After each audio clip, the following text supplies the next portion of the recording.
Bom dia, bom dia, bom dia, pessoal. Tudo bem? Hoje, 18 de novembro, 7 horas 45 da manhã, começando mais um Papo de Ação aqui na Monte Bravo Investimentos. Hoje um papo super bacana. Deixa eu chamar aqui o nosso convidado. Solicitação aqui.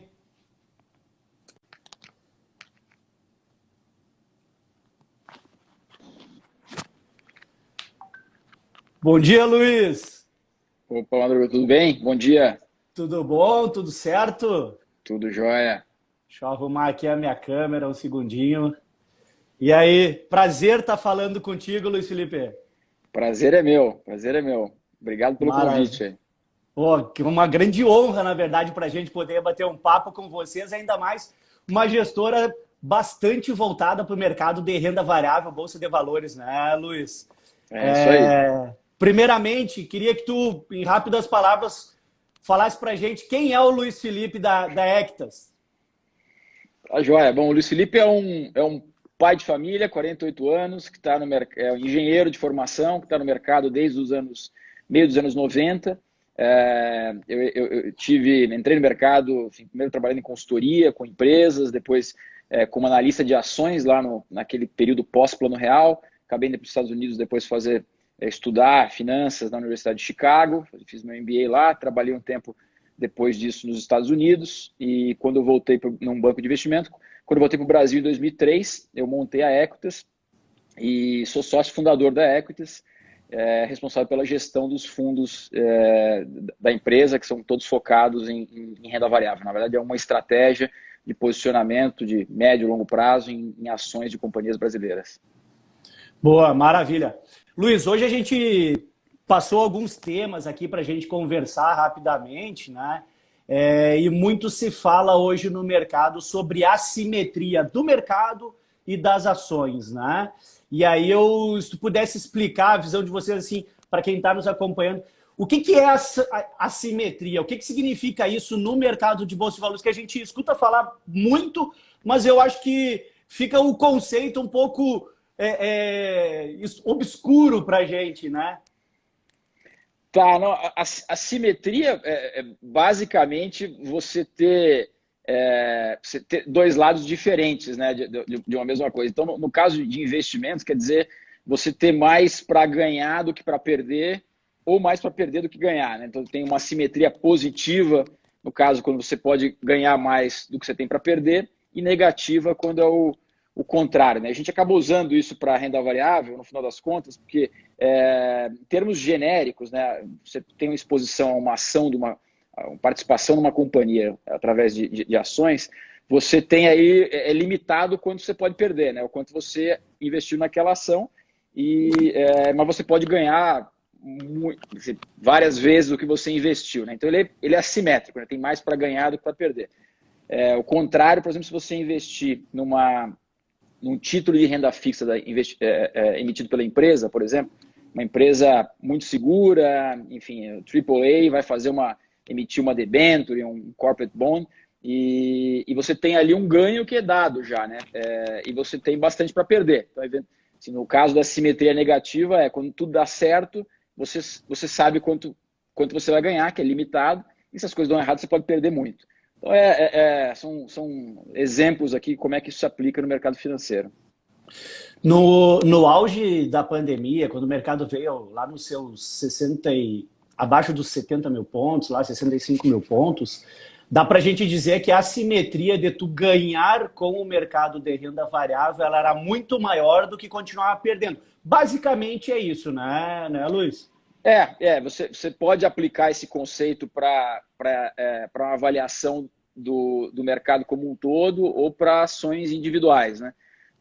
Então é isso, né? Você faz uma análise também da assimetria, o que a gente está tentando fazer o tempo todo, entender as assimetrias, né? Quanto você tem para ganhar versus quanto você tem para perder e quanto que o preço reflete aquilo, né? Porque tem uma outra variável importante, é o preço, tanto do mercado como um todo ou de uma ação em particular, o quanto que ele já reflete, eventualmente, essa assimetria e o quanto que ele não reflete. Então, oportunidades boas de investimento, a gente acha que são aqueles momentos onde os preços, né, das ações não estão refletindo essa assimetria positiva de você poder ganhar mais do que perder. Então, aquele momento lá era um momento desse também, né? Um momento onde os preços das ações tinham caído demais, né, refletindo um sentimento de pânico, né, quando acontece uma mudança de cenário muito, muito abrupta, né, uma incerteza muito grande, e as ações acabam caindo demais, perdendo muito valor em função desse sentimento de mercado, né?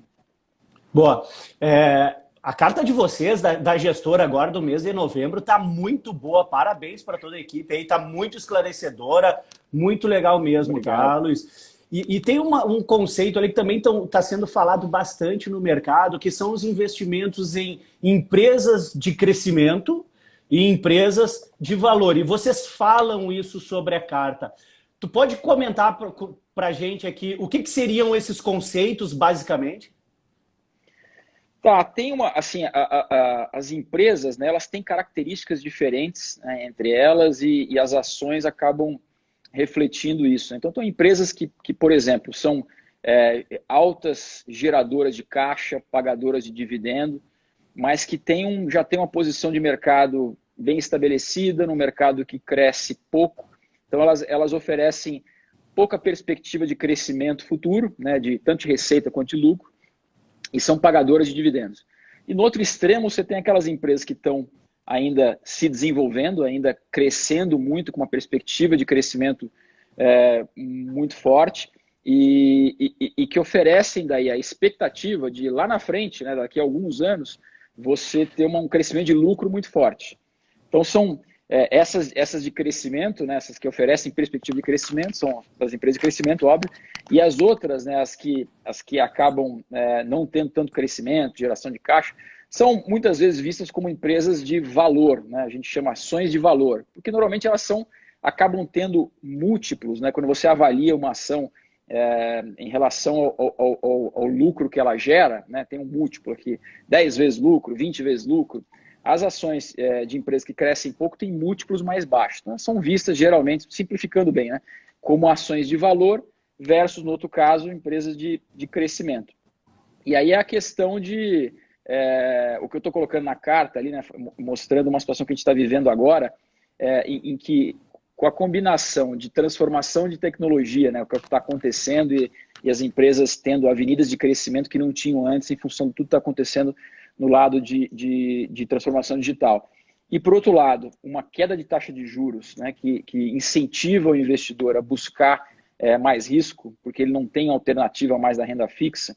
Então, os investidores acabam privilegiando essas empresas de crescimento. Né? Aquele lucro que está lá na frente, lá vários anos na frente, ele acaba se tornando menos, na cabeça dos investidores, menos arriscado, eles estão mais propensos a tomar esse risco. Então, acabam valorizando bastante essas empresas de crescimento. Só que isso tem um limite, né? Do nosso lado, a gente tem que entender assim, o quanto é demais, né? Porque tudo tem um ponto onde se torna exagerado.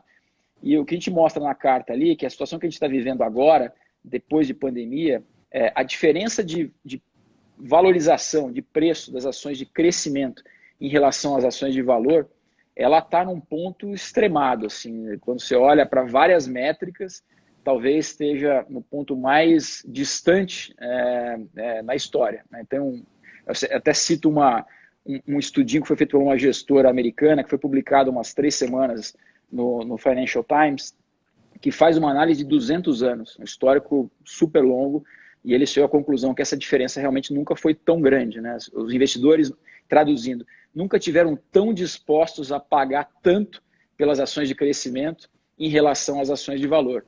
Então, assim, a gente está num ambiente aqui onde, apesar de ter, de fato, a transformação digital, o crescimento está se materializando para várias empresas e vai continuar sendo uma realidade isso, a gente tem que entender que tudo tem, que pode levar a exagero de preço, né? E o nosso trabalho aqui é identificar essas situações e fazer investimentos que, apesar de a gente quer se expor sempre ao crescimento, sempre à criação de valor, que não sejam arriscados por estar pagando demais para aquele crescimento.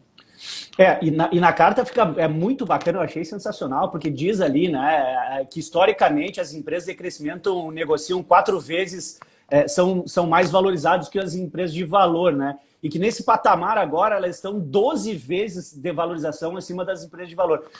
Felipe, isso significa que as empresas de crescimento elas tendem a cair ou não? Simplesmente as empresas de valor tendem a se valorizar mais a partir de agora? Não necessariamente, né? Acho que a gente vai viver um ambiente, se eu puder fazer uma previsão, que é um negócio sempre meio perigoso em relação à dinâmica de mercado, me parece uma situação onde a gente vai perdurar essa situação de transformação tecnológica impactando de fato os fundamentos das empresas e gerando crescimento para as empresas, e o ambiente de juros baixos. Então, acho que esse favorecimento para as empresas de crescimento, ele vai estar presente durante um bom tempo, durante muito tempo. Só que, de tempos em tempos, o mercado vai se dar conta, poxa, talvez esteja exagerado, talvez aqui olhar para as empresas de valor, né, faça sentido. Então, vai ser um ambiente de volatilidade, né? O que está acontecendo essa semana, por exemplo, semana passada e essa semana, é uma rotação, né? Os investidores, de repente, se deram conta. Até o timing da minha carta foi engraçado, porque a gente soltou a carta nas sessões seguintes, no dia seguinte e no outro dia, começou justamente uma rotação. Não foi em função da nossa carta, não é isso não, mas começou uma rotação dos investidores no mundo inteiro, dando mais atenção para essas empresas de valores. Então, vai ter essas rotações, esses sustos, mas eu acredito que privilegiando as empresas de crescimento. Não quer dizer que a ação é cara, que aquilo ali não pode ser, ou que o múltiplo é alto, que não pode ser um bom investimento. Eu só acho que é uma forma um pouco mais arriscada de investir, porque você depende, para aquele investimento se materializar como um bom retorno para o investidor, você depende de geração de lucro mais à frente, né? Muitos anos na frente, que a gente acaba tendo uma capacidade de leitura menor, né? Tem muito mais incerteza quanto mais distante no futuro as coisas estiverem. Então, é simplesmente uma maneira um pouco mais arriscada de investir, mas não quer dizer necessariamente que quem investe em empresas de crescimento com múltiplos altos vai perder dinheiro, não. Essa é a nossa dificuldade aqui, né? Tentar medir de um lado o que são as perspectivas de fato de crescimento de lucro das empresas e tal, e a outra se não está exagerado, né? Não, e é uma dificuldade muito grande para o gestor, para o analista, até porque o momento das pessoas de cada período, ele vai influenciar nos investimentos. Vamos pegar um exemplo agora da pandemia.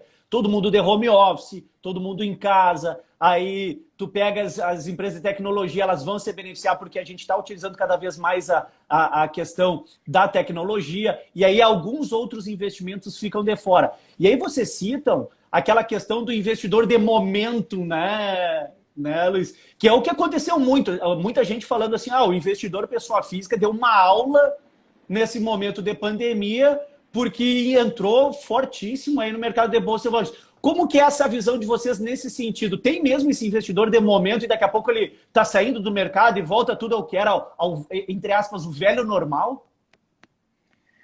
Olha, tem, né? O mercado a economia, isso reflete no mercado também, ele é cíclico, né? Você tem, muda de lado a lado, mas tem a história do momento. Acontece assim, as pessoas às vezes têm na cabeça que a maneira de ganhar dinheiro é você, eventualmente, comprar as ações que caíram, né, e vender as que subiram. Essa é uma reação meio natural, acho que do investidor, até do investidor de pessoa física. Mas quando você olha o histórico disso, né, e tem vários estudos no meio acadêmico e de vários gestores que olham assim, séries históricas longas e tal, na verdade, o que mais dá dinheiro é fazer justamente o contrário. É fazer você, se você quiser aplicar uma metodologia pouco sofisticada, sistemática, eu vou comprar uma carteira que vai ter um ajuste mecânico, eu não quero nem entender o que está por trás das empresas, de fundamentos, simplesmente fazer isso investir de forma mecânica, a estratégia que tem mais chance de dar certo na verdade, você comprar as ações que mais subiram no último ano ou ano e meio, do que as que mais caíram. Esse é o fenômeno de momento, né? Então, isso está... Eu diria que a maioria dos investidores no mercado, se for pegar em quantidade, eles acabam se beneficiando disso e acompanhando, né, essa tendência de momento. Então, só que chega um determinado momento, a hora que você está comprando demais as coisas que subiram no passado, você leva para valuations excessivos, né? E aí tem a queda, né? a volta para valor. Então a gente vive nessa dicotomia o tempo todo enfim, ao longo da história. A questão do nosso lado aqui é tentar entender, de novo, né? Onde que o momento exagerou e aonde que está colocando, assim, o investidor numa situação de um pouco mais de risco. Tu acha que realmente o investidor pessoa física, ele, entre aspas, deu essa aula que muita gente fala aí no mercado financeiro, Luiz? Porque praticamente a pessoa física ela foi forçada a investir em ações em virtude da queda da taxa de juros, porque realmente acabou o rentismo no Brasil, e eu digo, nesse momento acabou, né? Não se sabe daqui para frente, né? Mas foi mais ou menos isso mesmo? O que tu julga que trouxe essa movimentação? Porque hoje somos mais de 3 milhões de pessoas físicas investindo em bolsa de valores, coisa nunca vista historicamente no Brasil, né? Não, o resultado foi uma aula, de fato, né? Isso é incontestável. Você vê o que aconteceu em relação a fluxos, né? Quando o mercado caiu fortemente. A entrada de fluxo que teve para a Bolsa Brasileira veio do investidor pessoa física e a saída foi do investidor estrangeiro, né? Tido às vezes como talvez o mais sofisticado.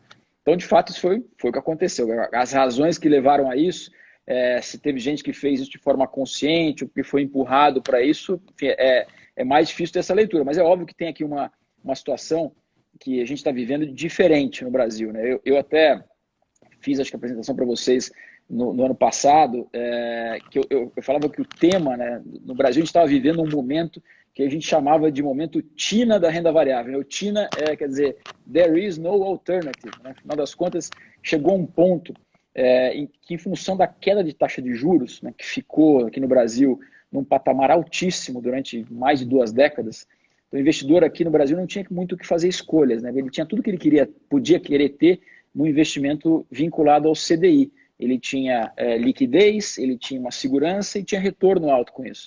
Investimento, geralmente, você tem que fazer escolhas. Né? Se você quiser ter um retorno mais alto, você vai ter que abrir mão de liquidez, vai ter que abrir mão dessa segurança de não ter volatilidade no curto prazo. E aqui no Brasil isso não existe. Então, quando caiu a taxa de juros, e a gente acredita que isso é um movimento estrutural,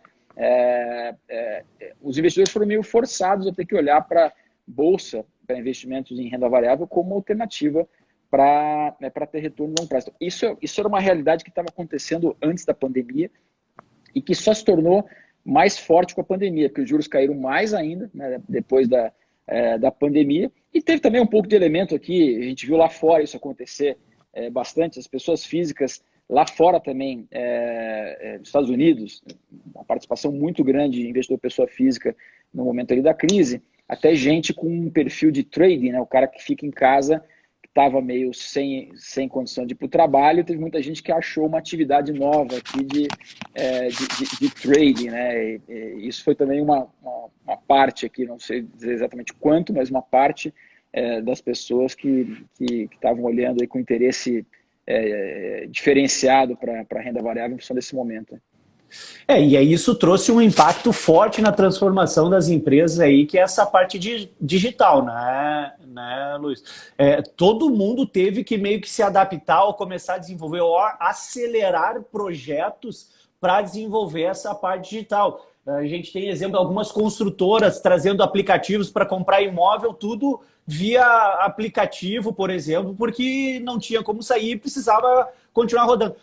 Esse impacto, tu acha que ele veio para ficar mesmo, ou o brasileiro culturalmente ele ainda precisa daquela presença física, precisa estar se tocando, porque a gente culturalmente nós somos de dar um abraço e hoje em dia já não está mais nesse fluxo, né? Qual é a visão de vocês do impacto da tecnologia daqui para frente?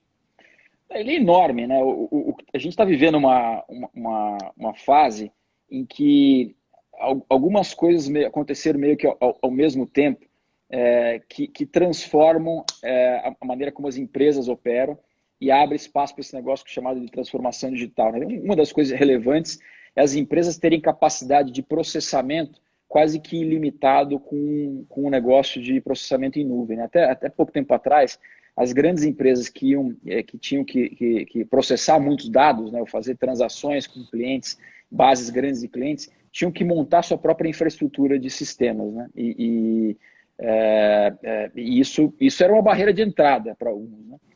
Isso mudou, né? Isso você tem acesso, qualquer empresa de qualquer tamanho tem acesso à capacidade de processamento quase que ilimitada. Então você consegue fazer quase que um plug and play, né, de sistemas, simplificando bastante aqui, mas dá para fazer vários plugs and plays aqui de sistemas. E no outro lado, com a ferramenta aqui de celular, né, a gente acaba tendo acesso, as empresas acabam tendo acesso ao consumidor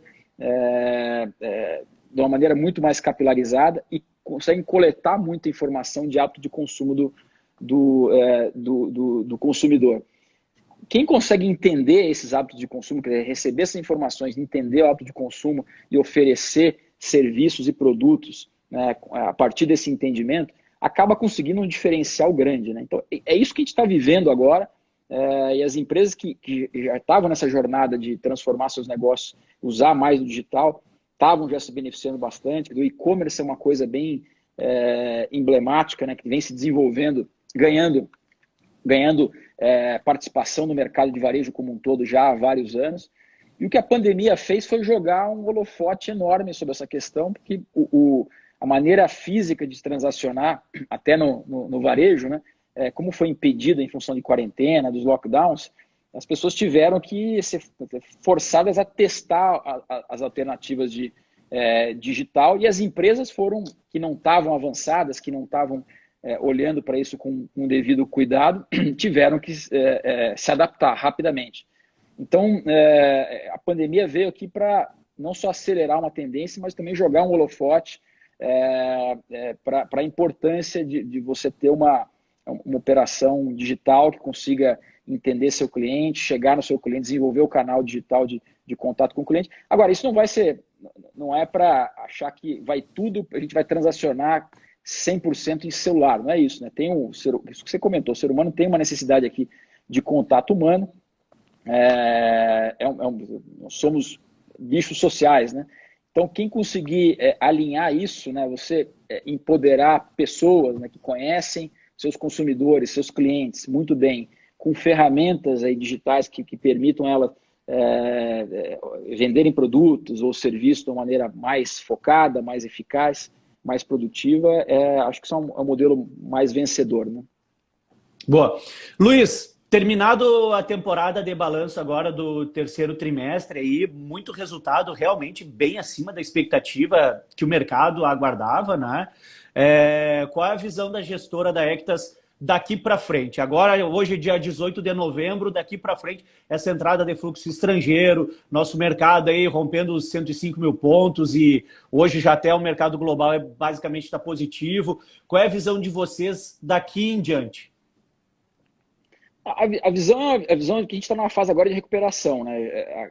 Apesar desse risco ainda de segunda onda do Covid, a gente já está... Primeiro, já não é mais uma incerteza tão grande quanto foi no passado, não é uma surpresa, né? Hoje a gente já está monitorado o ponto de atenção, que é uma segunda onda, todo mundo já entende mais ou menos quais seriam as reações para se lidar com uma eventual segunda onda. Então, assim, o impacto que isso pode ter para o mercado ele é menor. E a gente, na economia real, a gente está numa fase de recuperação aqui no Brasil e fora também, que aqui vem sendo, em vários lugares, mais forte, mais vigorosa do que se esperava.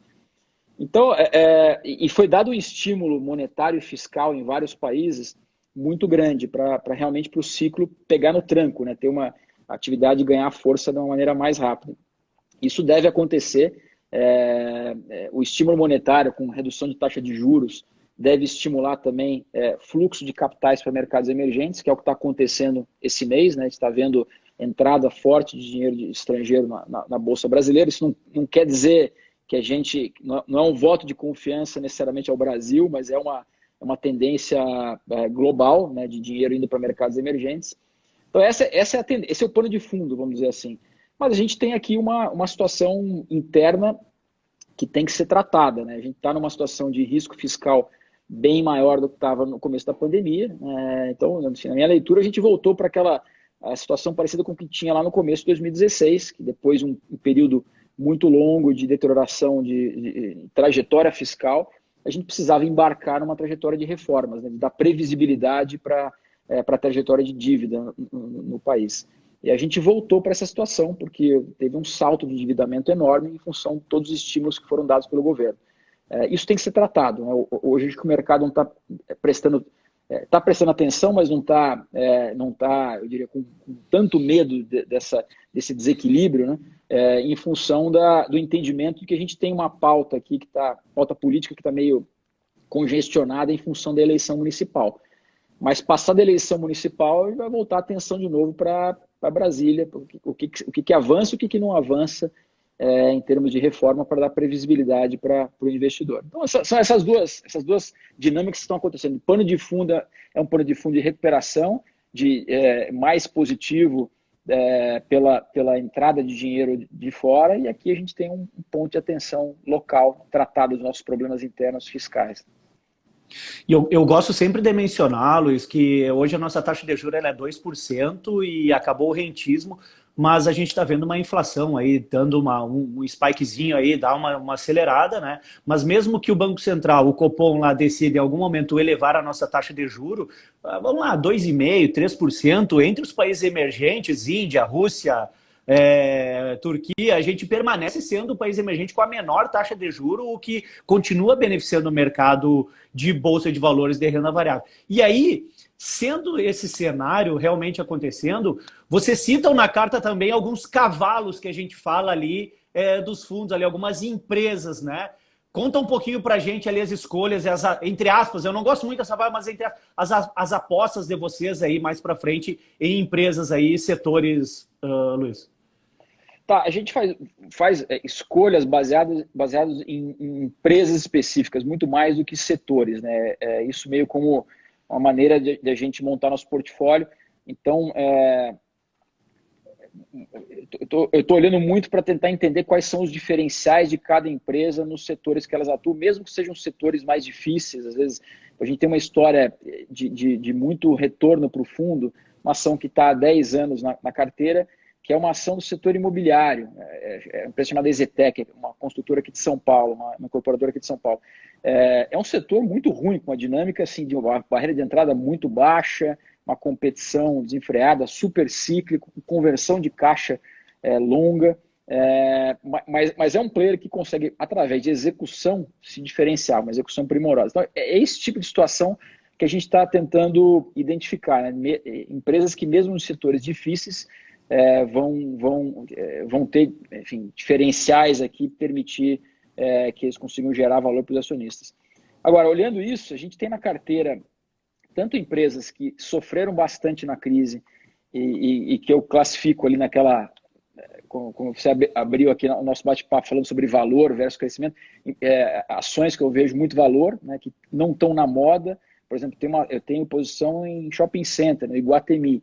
É tudo contrário a isso que a gente está falando de transformação digital, né, o comércio indo muito mais para o e-commerce e tal, mas as coisas têm limite, né? Eu consigo enxergar claramente que vários shopping centers pode ser que sofram com a competição do e-commerce, mas o Iguatemi, que tem o portfólio mais diferenciado aqui no Brasil, super premium tal, de ativos irreplicáveis, vai ser talvez um dos últimos a sofrer e vai ter seu negócio preservado em larga margem aqui, né?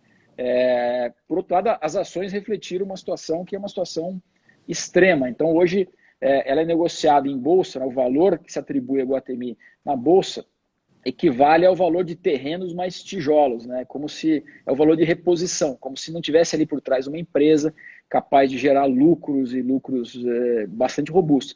E, na verdade, na realidade, o que está acontecendo é que as coisas já estão voltando. Se pegar aqui os shopping centers aqui de São Paulo, já estão num nível pré-Covid, né? Parecido com o do ano passado. Então, as coisas já estão voltando ao normal. Então, eu acho, sim, uma oportunidade de investimento para quem está com uma visão de alguns anos excepcional. Por outro lado, eu tenho também empresas que eu acho que vão se beneficiar bastante de transformação digital, mas eu não estou acho que pagando isso inteiramente ainda por essa transformação digital, né? Que eu ainda acho que tem bastante valor, né? Então tem uma posição nova que a gente fez esse ano em Via Varejo, é um nome bem controverso, que muita pessoa física tem opinião sobre o nome, né? E compra e vende em função disso. A gente acredita que tem ali, de fato, uma simetria, né? Outro tema que você trouxe no começo. Estamos acompanhando muito de perto o que está acontecendo lá dentro, de fato está na trajetória correta de transformação digital.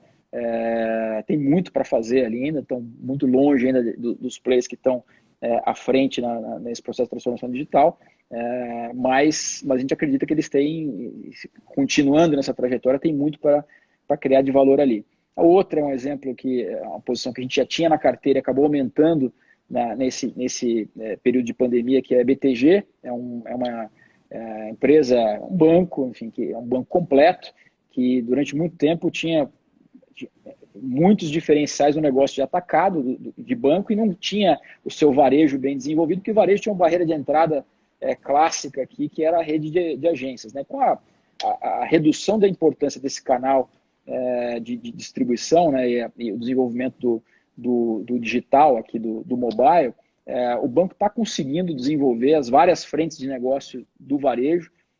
Então eu acredito que tem, e em cima de uma base de lucro muito pujante aqui, que se beneficia do modelo de negócio antigo do banco, né? Tem o desenvolvimento de mercado de capitais, assim, negócios típicos do banco de atacado que estão indo muito bem, gerando muito lucro, batendo recorde de lucro e ainda assim desenvolvendo a operação de varejo.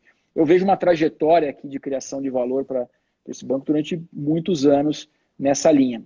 E a gente não está pagando ainda o valuation que eu considero o valuation da moda, né? Valuation de empresas de crescimento altíssimo. Então, são exemplos aí de posições que a gente tem no fundo.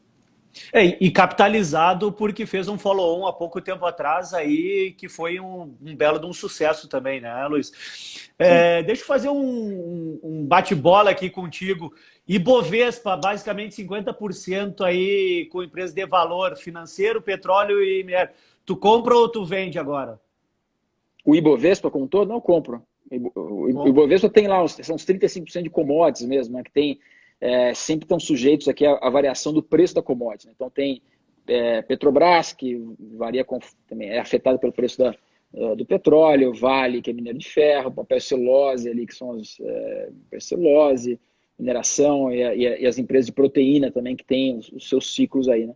Mas tem aí uns 20 e poucos % de setor financeiro, de bancos, e o resto é economia local. Eu sou comprador de Ibovespa também. Acho que a gente está num momento aqui de equilíbrio de risco bem positivo. Boa. E dólar frente ao real? Olha, vai depender demais do que acontece nessa evolução da questão fiscal aqui. Se a gente voltar passar do segundo turno aqui das eleições municipais e a pauta avançar, né, de equilíbrio fiscal, eu acho que o dólar pode se depreciar em relação ao real. Agora, se a gente for para o populismo, né, vamos deixar de lado a questão de controle do fiscal e vamos para estímulos, né, manter o que foi o ano de 2020, que foi um ano muito atípico, o espaço para desvalorização do real é muito grande. Eu estou mais na linha de achar que as coisas vão voltar à normalidade pela toda a composição que a gente vê, enfim, o ensaio aqui de conversa de executivo com o Congresso nos parece que está mais provável a gente ter alguns avanços, pelo menos. No Brasil nunca dá para contar com grandes avanços no lado estrutural de reformas, mas algum avanço a gente acho que vai conseguir atingir o que na minha visão vai ser suficiente para manter o bom momento aqui, ainda mais com o pano de fundo super positivo como a gente está vivendo agora. Boa.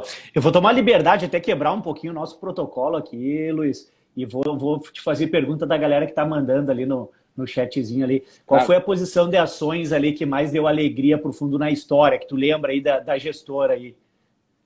Não, assim, a gente não teve uma história daquelas assim que responde pela performance do fundo, né? Fala, putz, você tem essa... A que mais contribuiu ao longo dos anos com a performance positiva foi a EZTEC, que eu comentei, mas porque está na carteira há mais tempo. Ela está há 10 anos na carteira e a gente teve momentos ali no momento da Dilma, onde a economia teve aconteceu aquela calamidade, esse setor sofreu demais, a ação também caiu, a gente manteve, então nesse período todo ela nos entregou mais ou menos, em termos de retorno para o fundo, algo parecido com o que foi, de fato, a geração dela de retorno, assim, de resultado de geração de caixa, que é mais ou menos uns 20% ao ano, em média, foi o que a ação entregou para a gente, né? E o nosso fundo, nesse período de 10 anos, ele teve 18% de retorno ao ano. Então, ela teve um retorno individual um pouco maior do que o fundo. Foi a que mais contribuiu.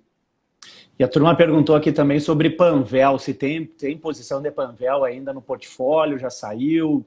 Temos uma posição de Panvel, é uma posição que a gente carrega há muito tempo. Ela, ao todo, teve 8 anos com a gente, né? Teve 2 anos que a gente saiu, porque teve um momento ali onde a ação acabou tendo uma precificação que para a gente não fazia muito sentido. Não sei se teve outros gestores que se encantaram pelo nome, levou para um exagero, a gente saiu, ficou 2 anos fora, quando a ação voltou a patamar de valuation que nos parecia bem razoável, a gente voltou a fazer posição. Temos lá, acompanhamos bem o desenvolvimento da empresa, tinha um player regional com uma fortaleza enorme no sul, a marca super conhecida pelos gaúchos, o pessoal fala que vai na Panvel, não vai na farmácia, né? Isso aí mesmo. Mas operacionalmente é uma empresa muito, muito diferenciada. Lá atrás, já nos começo dos anos 2000, eles desenvolvendo marca própria, né, muito na linha do que a Boots fazia, até se antecipando uma tendência que foi copiada por vários dos players maiores até no mercado. E agora, no negócio do digital, eles estavam na frente, estão na frente ainda, né? Então, se for ver o que vende nos canais digitais na Panvel, é um percentual bem maior do que as redes até maiores e que teriam supostamente mais condição financeira de desenvolver suas equipes de tecnologia. Então, é uma empresa muito bem operada, conservadora, né? Sempre nunca vi eles darem passo maior que as pernas, o que é ótimo para um player varejista. Enfim, é uma posição nossa de longo prazo que a gente gosta bastante. Boa. Luiz, encaminhando aqui para o final do nosso papo, porque tem um dia cheio aí para todos nós, como que o pessoal acompanha os fundos da Ecta, site, rede social, dá um toque aí para a gente divulgar e acompanhar mais aí a Ectas e conhecer mais e que carta de novembro, cara, li ali, gostei pra caramba mesmo, e aí, se eu puder dar sugestão para todo mundo, todos leiam a carta da Ectas de novembro, tá bacana mesmo. Legal, obrigado. A gente escreve poucas cartas, porque toma um tempo, né? Eu prefiro, assim, se for gastar o meu tempo para escrever uma carta mais aprofundada, né? Eu não acho que eu tenho temas para tratar todo o trimestre, todo mês, então, eventualmente eu escrevo. Essa foi a carta que eu escrevi. Eu tinha escrito uma no ano passado, escrevi esse ano. Eu acho que tem bastante dos elementos aí que a gente discutiu, alguns em bem mais profundidade ali. A gente, assim, a maneira de nos acompanhar, acho que melhor. Tem o Instagram da Equitas, que a gente apresenta, são um pouco de notícias e informações mais curtas, mas o site está um site bem completo. A gente tem ali uma seção, tem tanto resultado dos fundos, tem característica dos fundos, fala sobre a equipe, fala sobre... eu tenho uma seção que eu dou recomendação de leitura e tem atualização todo mês, tem bastante coisa nova ali. Tem um blog que é uma atualização que fala, tem a carta, tem temas que a gente acha relevante e o que a gente está fazendo sempre aparece ali. Acho que é uma boa maneira de nos acompanhar. E tem uma newsletter que a gente manda todo mês, isso é interessante, é um apanhado de notícias que os analistas estão fazendo, inclusive dos setores deles, as notícias relevantes dos setores deles, aí também entra ali a minha recomendação de leitura e um resuminho do que foi o mês em termos de mercado, para quem tem o interesse de acompanhar mais de perto, é uma boa fonte de informação ali sobre a gente e sobre mercados. Então, tem uma maneira de entrar no site, assinar, a gente manda, todo começo de mês a gente manda essa newsletter. Sensacional, Luiz Felipe. Brigadão aí por essa participação, esse papo que sai aqui sem muito financês, né? Isso que é bacana, a galera curte bastante aí. Brigadão por essa conversa. Conta conosco aqui da Monte Bravo sempre que precisar. Vou te chamar mais vezes aí para a gente fazer mais evento, mais bate-papo aí e difundir aí o conhecimento para todo brasileiro. Obrigado mesmo por ter participado. Parabéns pelo baita trabalho que vocês fazem na Hectas, que a gente conhece bem e acompanha de perto aí, tá, Luiz? Excelente. Obrigado você por nos chamar para esse bate-papo. Sempre um prazer conversar com vocês. São grandes parceiros. Obrigado pela parceria. Estamos à disposição sempre que quiserem trocar ideias. Estamos aí. Valeu. Obrigadão. Bom dia, Luiz. Um abração. Tchau, tchau. Bom dia. Tchau, tchau.